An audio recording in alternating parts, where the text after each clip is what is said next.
So up next, I'm going to do Offensive Player of the Year for the 2020 season. So who gets my vote for 2020 Offensive Player of the Year? That award, if I were giving a vote, that goes to Derrick Henry.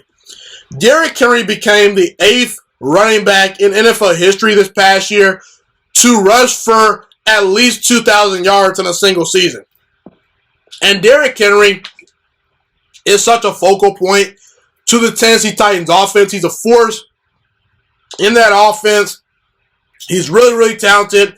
And for my money, Derrick Henry is the best running back in all of football. He may not be as complete as Saquon Barkley. He may not be as complete or as shifty as Christian McCaffrey. But as far as on-field production, as far as, him just getting it done Sunday after Sunday, he's that guy, okay? And I think that an achievement like that, where Derrick Henry becomes the 8th player in NFL history to rush for 2,000 yards, that needs to be appropriately awarded. Now, some people out there were saying Derrick Henry should be the NFL MVP. I disagree, and people point to Adrian Peterson, winning NFL MVP a couple of years ago over Peyton Manning, and I understand it, but Adrian Peterson dragged Christian Ponder to the playoffs and a Minnesota Vikings team that probably had no business being there.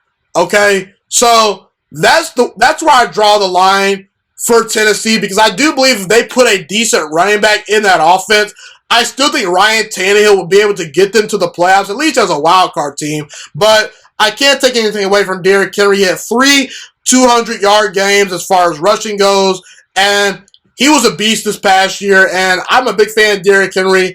And to me, Derrick Henry, he deserves the 2020 Offensive Player of the Year. This is kind of his little MVP award, because I just can't see a world where he is the NFL MVP over quarterbacks that play so well like Aaron Rodgers and Patrick Mahomes and Josh Allen. My vote for NFL MVP goes to Aaron Rodgers, but Derrick Henry had an unbelievable year, and for that reason, he gets the 2020 Offensive Rookie of the Year, at least in my book.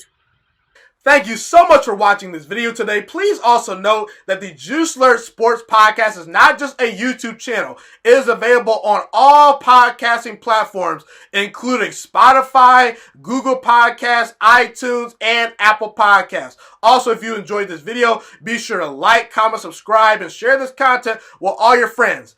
This podcast is my favorite thing in the entire world right now. It is my passion. And I want more people to listen to this podcast. I really want this podcast to grow. Also, a fun fact about me is that I want to go into the sports broadcasting and media world once I graduate from the University of Toledo, a college in Northern Ohio. I am looking to become one of the next great sports broadcasters and analysts out in the world. And I potentially would like to start my own network if this podcast really truly grows. Or if I fall short of that goal, I would love to work for a big-time network like ESPN or Fox Sports 1. I am open to all networks. So if you believe in my dreams and you see or hear my passion through the screen, be sure to tell all your friends about the Juiciest Sports Podcast. Stay motivated, you guys. Have a God-blessed day, and I'm out.